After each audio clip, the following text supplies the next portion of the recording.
Salut à tous, c'est Jojo Bernard. On se retrouve tout de suite dans FLTV. Ah, t'es content?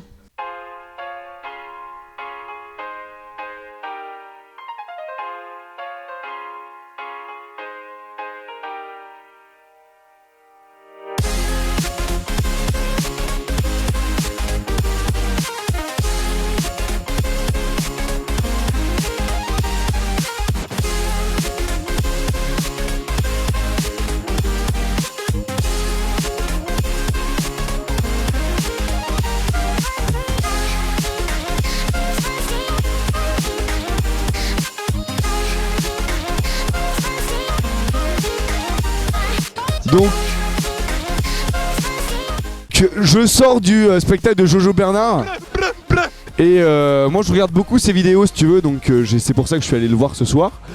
Humoriste. Et en fait j'ai découvert un autre Jojo Bernard si tu veux, genre un mec qui est pas seulement derrière son écran, qui attend des commentaires ou quoi. Donc vraiment un super spectacle. Le mec il nous a tenu 1h30 alors que moi de base 1h30 pour moi c'est long tu vois. Bref.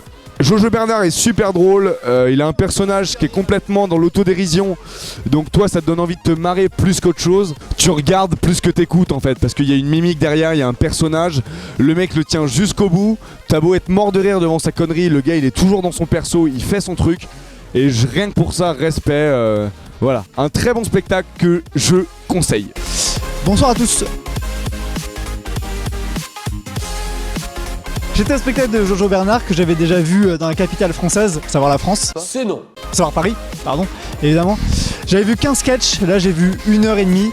C'était vraiment cool, c'était vraiment cool. J'ai rigolé du début à la fin, de A à Z, de fond en comble. Mort de rire. C'était un garçon exceptionnel. Maintenant il devrait laisser quelques temps morts, voilà Jojo, je te le dis, tu devrais laisser quelques temps morts pour laisser respirer le public. Mais c'était vraiment drôle, j'ai passé un super bon moment. Jojo, je t'adore, c'était un super spectacle. Voilà, merci. Franck, comment tu as trouvé le spectacle de Jojo Bernard? C'est pas spécialement drôle, je l'aime pas déjà humainement. Il n'aime pas humainement. Du coup, voilà, heureusement que la place était gratuite parce que sinon je serais pas venu. Et Ouais.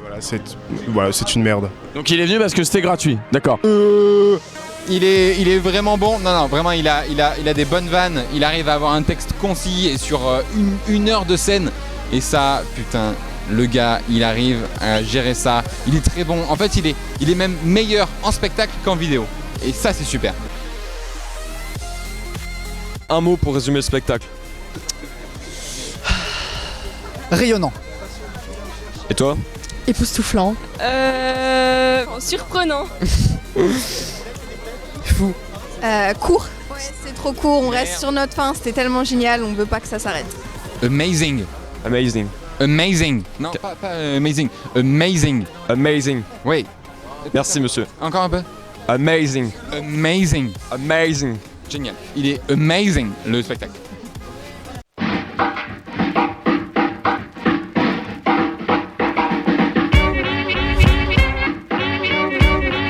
Bonjour à tous, on se retrouve avec Jojo Bernard après son spectacle.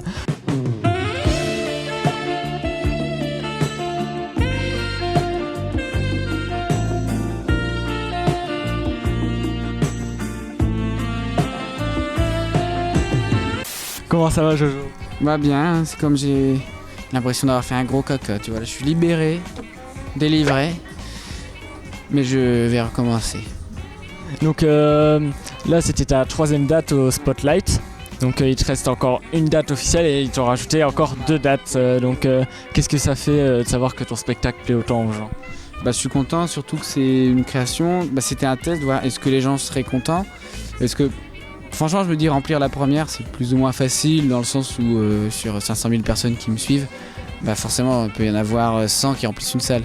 Mais là où ce qui est bien, c'est que derrière, ça se remplit aussi parce que les gens qui ont vu la première, ils sont venus et ils m'ont dit ah purée, ça change des vidéos, c'est impressionnant, et hop, ils reviennent avec des amis ou ils conseillent des amis, et il y a l'effet bouche à oreille qui prend et du coup c'est cool, c'est vraiment cool. Donc t'as fait ta première vidéo il y a presque 4 ans.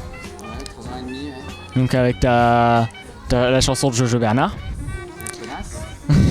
Et donc qu'est-ce qui t'a donné envie de faire cette première vidéo? Bah, je voulais être une star, je voulais pécho de la donzelle, comme tu as pu l'entendre ce soir dans mon spectacle. Et donc, Ouais, je me suis dit, bon, il me faudrait un média pour pécho. Vu que la télé c'est pas possible, je vais prendre le média libre que tout le monde aime, c'est-à-dire YouTube. Donc pour l'instant, t'as que la célébrité du coup. J'ai pas encore les nanas, mais ça viendra un jour. Ouais, donc t'as fait aussi le Jojo Show. Donc c'est, tu prenais au début 3 thèmes donc de l'actualité et tu faisais ça de façon décalée. Et après t'avais l'invité de la fin et donc t'as fait plein de collaborations du coup. Voilà, on voulait faire un format JT, faire 3... format JT, on s'est dit on va faire des informations, on en a pris 3 parce que bon, voilà, c'est un chiffre qui est bien. On voulait faire un truc qui fait 10 minutes, aux alentours de 10 minutes. Et après, comme au JT, l'invité des 5 dernières minutes. Et voilà, après, le truc c'est que les gens regardent en fonction de l'invité et qu'il y a des gens qui préfèrent la partie info, des gens qui préfèrent la partie invité, il y en a qui regardent même pas l'une, même pas l'autre, enfin voilà. Ouais. Et du coup, mais c'est cool de faire ça parce que ça m'a appris à me régulariser et à apprendre à produire chaque semaine, à faire des blagues, tout ça. Et ça m'a aussi aidé pour la scène, ça m'a professionnalisé. Donc comment tu choisissais ces invités pour tes Jojo Show?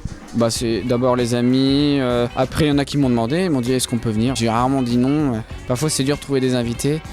Et c'est surtout de trouver des invités avec des contenus différents, parce que sur YouTube t'as beaucoup de contenus qui se touchent. Mais après on essaye là pour la nouvelle saison de Jojo Show, on va essayer de trouver un concept d'invité qui peut plus ou moins changer, parce que l'interview transat c'est marrant, mais on aimerait bien trouver un petit truc en plus quand même. Donc t'as fait plein de types de vidéos, t'as fait les vidéos interactives, donc t'as fait des collaborations sur d'autres chaînes comme Super Connard ou le football freestyle, tout ça. Et je voulais savoir quel type de vidéo tu préfères dans ta chaîne. Dans ma chaîne clairement, moi la vidéo interactive foot, c'est celle que je me suis le plus marré à faire, où on s'est vraiment investi, tu vois, dans le truc, et les gens ont adoré. Ça c'est vraiment cool parce que du coup t'as un retour de ton boulot, parce qu'il y a plein de vidéos où j'ai fait des courts métrages, par exemple Jojo à la ferme, on s'est fait chier, on a tourné sous la pluie, il manquait des scènes, on a dû retourner, c'était une semaine horrible, on a tourné dans des conditions de merde, on avait des enfants qui savaient pas jouer avec nous, c'était marrant mais c'était chiant, tu devais recommencer et tout. Et à la fin, t'as un mec qui met pouce rouge, fait nul. Tu fais oh putain, enculé, argumente ton avis parce que c'est chiant.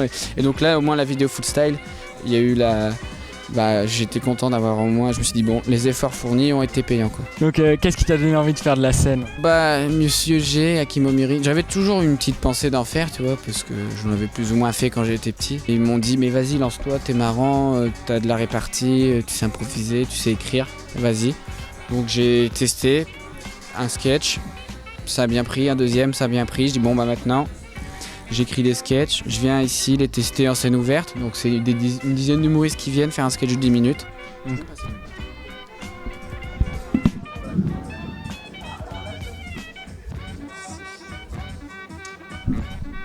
Et est-ce que t'as eu des périodes où t'avais plus d'inspiration? Ouais, à fond, des moments où tu te dis ah putain j'aurais écrit un sketch mais j'ai pas d'idée et tout. Mais il y a des moments où ça vient, je sais pas, avec la drogue tu sais, ça donne des idées. Tu vois. Ouais, donc pour toi quelle est la plus grande évolution entre ta première vidéo et la plus récente? Entre la première et la dernière, tu t'apercevras qu'il y a un timing qui est vachement réduit, dans le sens où avant c'était surtout de l'impro, je disais ce qui me passe par la tête. Après je me suis dit je vais essayer de me professionnaliser quoi. Donc du coup t'as peut-être autant de blagues dans la première vidéo que dans la dernière, sauf que la première elle fait 5-8 minutes et que la dernière elle en fait 2 minutes. Mais du coup c'est beaucoup plus condensé, il y a plus de rythme, et ça, apprendre à faire ça sur 3 ans, ça m'a vachement aidé sur la scène à mettre du rythme et à faire des trucs comme ça, des punchlines comme ça sur le... On a interrogé les gens tout à l'heure et par contre ils ont dit qu'il fallait peut-être que tu mettes quelques pauses pour laisser le temps au public de souffler. Mais on me le dit toujours, ça c'est mon gros défaut, mais c'est juste que j'ai l'impression que si je mets pas de rythme, les gens vont s'ennuyer. Je le sais, c'est mon point faible. Tu préfères la vidéo ou le spectacle, ou alors t'as aucune préférence? C'est rien à voir, parce que avec la vidéo, moi j'adore tricher sur le hors-champ, faire croire des choses que les gens peuvent pas justifier. Et sur scène, j'adore, c'est l'adrénaline d'avoir les réactions directes, de manger des rires. Alors, tu pourrais pas faire l'un sans l'autre quoi. Oui, les deux, je trouve que c'est vachement bien. Il n'y a pas de préférence. Qu'est-ce qui est le plus difficile, les vidéos ou le spectacle? La scène. Déjà j'ai mis 1 an à le faire. Une vidéo, ça me met 2 semaines d'écriture, une journée pour moi. Parce que maintenant j'ai la main, je sais tourner vite, voilà. Comme tournage. Même un Jojo Show, j'en fais un par semaine, donc ça me prend une semaine, tu vois. Le spectacle, ça te met un an, il faut travailler, il faut tester, c'est super dur. Et puis même là, j'étais stressé par rapport à la dernière fois, j'ai oublié des trucs et tout. C'est jamais parfait en fait. Mais les vidéos non plus, c'est jamais parfait, mais c'est encore pire, je pense, à la scène. Est-ce que tu as un petit mot de la fin? Je voudrais remercier quand même des gens comme vous qui me soutiennent parce que je me voyais pas il y a 3 ans être là. Et là j'y suis, les gens viennent, ça fait full, chaque représentation les gens sont contents. Donc je suis content que les gens soient contents, ça m'émeut. Et non mais c'est cool et donc c'est la première fois que je dis ça mais merci, enfin ça fait un peu lèche-cul hein. Mais du coup si j'ai bien appris un truc c'est qu'il faut faire, tout le monde le dit hein, mais faites ce que vous voulez faire et puis à force de persévérer ça peut marcher ou ne pas marcher. Pour moi, ça a marché. Mais même si ça n'avait pas marché, je l'aurais fait quand même. Merci beaucoup. Voilà, c'est une merde. Une merde.